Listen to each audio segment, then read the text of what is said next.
to the entertaining Talkin' Sports.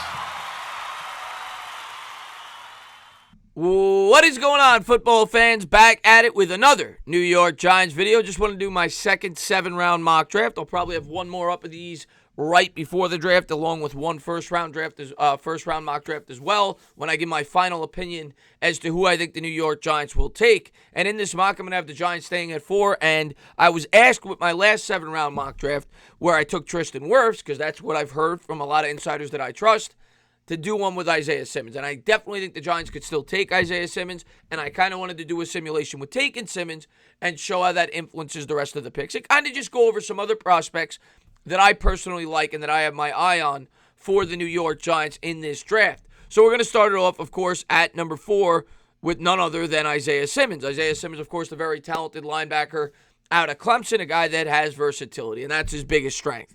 Standing at 6'4", 238 pounds out of Clemson. He's the junior. Of course, he had the ridiculous combine where he ran a 4.39, and I think every Giant fan fell in love with him.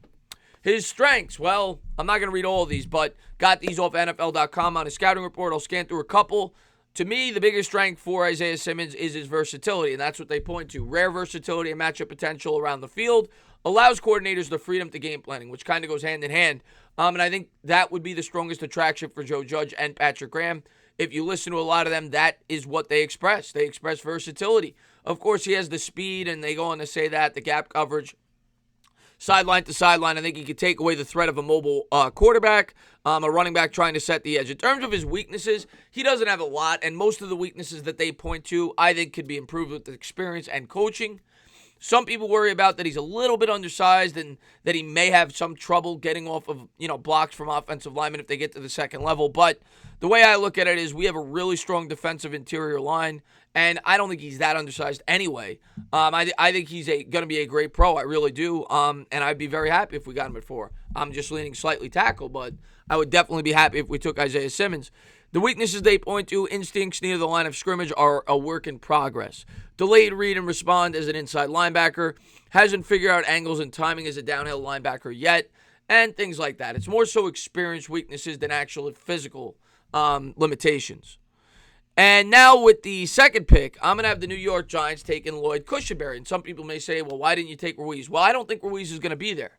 I think Ruiz is going to go in the back end of the first round, and I'm trying to be realistic in this mock and show you guys that I think the Giants will take in certain scenarios. Now, there's definitely going to probably be better available players in this spot, but I don't think you could wait until round 3 to take an offensive lineman. We've got 2 huge gaping holes. We need to get younger on that line. I think you need to address it with a guy that's a solid prospect. Most people at this point in time have Cushenberry as the second best center prospect in this draft out of LSU. You could certainly argue Beatish, but I went with Cushenberry here if we take Simmons. I got to fill in a need. Of course, if Josh Jones were to fall, the offensive tackle out of Houston, I'd have interest in him as well. I just don't think he'll be there. I think he goes to Miami at 18, or if not, someone else before he gets to the second round.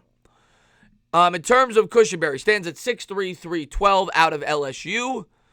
Played there for a while and is known to be a good strong center prospect. In terms of his strength, they say he has good core strength, outrageously long arms. They point to that.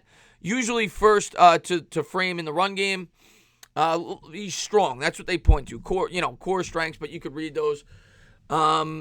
Plays with excellent hand placement in his punch, good grip, power, and core strength in the anchor against power. Now, when they point to his weaknesses on the NFL.com website, a lot of it has to do with his run blocking ability. They say he has some limited range and inconsistent keeping blocks pinned out of tackles. Cross-face rush counters give him some trouble. Allowed too much pressure around the edge. Needs to keep his feet from deadening in the mirror phase. So those are some of his weaknesses as well. He's certainly not a slam dunk prospect. I would much rather Ruiz, but if he's not there, I think you need to address the center. We cannot go into the season with, Pulley as our center. We just can't do it, and Nick Gates has no experience there. You could wait till round 3 and hope that a guy like Hennessy falls out of Temple. He's a project as well, or Beatish, but I'm not willing to take that chance, especially if we do not address the offensive line in the first round. Now, in the third round, I went with a guy I really liked. I definitely could have went with a tackle here. I elected to go with a tackle in the 4th. They're back-to-back picks, 99 and 110. They're very close to one another. So I went with an edge rusher here. He's a guy that I really think fits our scheme. I've talked about him in the past. We, of course, and another thing that I always go over that I think will be a common theme in this draft, at least with some picks, will be familiarity. It's something the Judge has expressed. Our linebacker coach is the former linebacker coach of Tennessee, where Daryl Taylor played. And Taylor's very versatile. He's capable of playing in both the 3-4 and the 4-3. I think he's got some upside. He had over 8 sacks, I think, each of the last 2 years at Tennessee. And I think he's an interesting prospect if we could grab him at 99. I don't know if he'll be there. Here's where Taylor measures in. 6'4", 267 pounds out of Tennessee, the versatile edge rusher. His strength, chiseled out of granite, talking about his body. They say, he's strong. Physical traits are NFL worthy. Play strength is a big plus. Holds his own at the point of attack against top-flight SEC tackles. Balance base with first hands into initial contact. Hardy edge setting with good punch, extended and sink. So they talk about that he's big enough, he's strong enough. Impressive ability to bend and dip at the top of the rush. Corners and flattens sharply around the turn. So seems somewhat athletic, very strong. And like I said, they don't really point to it here, but he is very versatile. A lot of things I've read on him. Could play in the 3-4 and the 4-3. In terms of his weaknesses, rarely times up the snap, is slow off the ball. Stays put as an edge setter rather than shedding and looking to eat. Struggles to reset hands and take on secondary blocks. Hesitant in processing moving pieces. Sluggish transitioning from run to pass against the play action. So basically what they're saying is he struggles at reading plays. Doesn't have true go-to rush move or counter. So he's got some things that he definitely needs to work on, at least from a technical standpoint. And then finally, one big red flag is reportedly kicked teammate in the face during a fight in practice in 2017, leading to a suspension. Maybe the Giants will look at that as a red flag. That is 3 years ago. We'll have to wait and see. Like I said, Kevin Sherk coached him at Tennessee. He was a freshman when that happened. I don't know if that will have any say on whether or not he drops, but he's definitely a player that I do think would fit our scheme and has familiarity with some of the coaching staff. So I had Daryl Taylor going to the Giants in the 3rd. Now I'm going to address my tackle, and that is Matt Pert out of UConn. Pert, I think, grew up in the Jersey area, and we're going to get into that in a second. He is big, 6'7", definitely a project, but you're going to be getting projects in the 3rd, the 4th, the 5th round. You're not going to expect the top of the top, but Pert is definitely a guy, if we could get him in the 3rd or the 4th round, if we do not take a tackle early, that I have interest in. Standing at 6'7", 318 pounds, out of the Bronx. Maybe a little bit undersized in terms of weight. Maybe he could pack on a little more muscle there. But coming from New York, played at UConn. In terms of his strength, beautiful off the bus with long arms and athletic build. You like to see a prospect with long arms. Obviously, that's just self-explanatory at the tackle position. Frame carries weight easily with room for more. Plus initial quickness out of the stance. Movement is easy and smooth when moving laterally on stretch plays. Has change of direction talent to adjust to targets in space.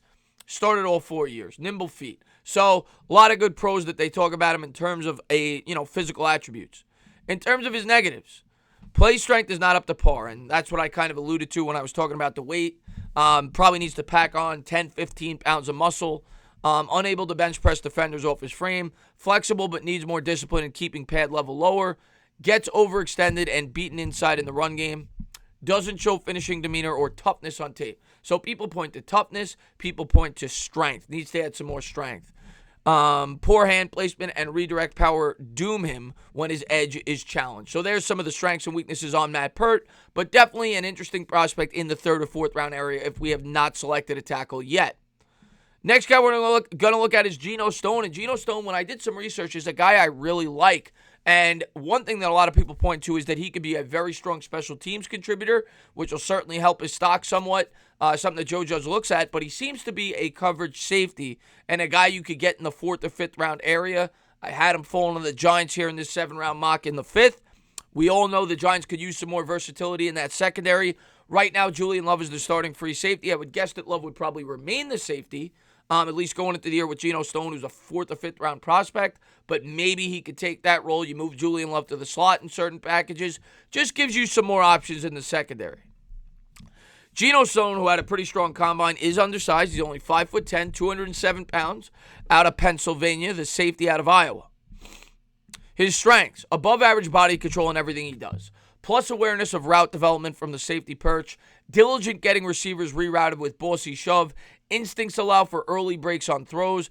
stays light on his feet for transition with breaks, eyes to the quarterback as soon as he sees the routes break, smooth eyes to process route combination cleanly, not much hesitation to pull the trigger in run support, quick to find his pursuit angle in the alley. So, seems to be a smart football player, a guy that reads the quarterback's eyes well in terms of coverage, and that is the type of safety that I think the New York Giants would have interest in, which is why I drew interest in Gino Stone. In terms of his weaknesses, compact but stubby build with short arms, inconsistent urgency to close red zone targets at times, sees it but lacks juice and length to make enough plays, below average explosion off the ground on jump balls, long speed concerns will follow him to the league. So, it's his height, it's things he can't really control that are his negatives from what you read there. And some people have some concerns as a tackler. But he's a fifth-round prospect for a reason. He's a guy that has good coverage skills. And like I said, they didn't really point to it, but a lot of people think he could be a really good special teams contributor. And if he's there in the fifth round, if we have not addressed the safety, I think he's a guy you could be looking at. Wide receiver. I just wanted to give you guys some new names. And I know Colin Johnson, a lot of people look at, and he's popular because of his height. It's the type of thing that the New York Giants are looking for. 6'6", 222 pounds.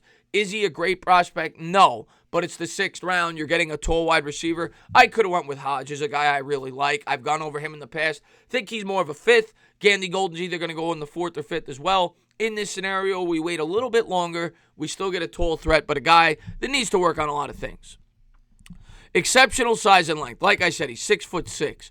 Father was a 10-year NFL veteran, uses hands to dismiss press jabs, understands route leverage and how to create it. Physical at the top of the route, uses length to create late catch space, flashes ability to make the circus catch, makes high point catches look easy. So he's a 50-50 receiver. That's what he is. Is he going to be Plaxico Burress? Probably not. That's why he's going in the fifth or sixth round. But he's worth a shot there and definitely would be a potential red zone target for Daniel Jones.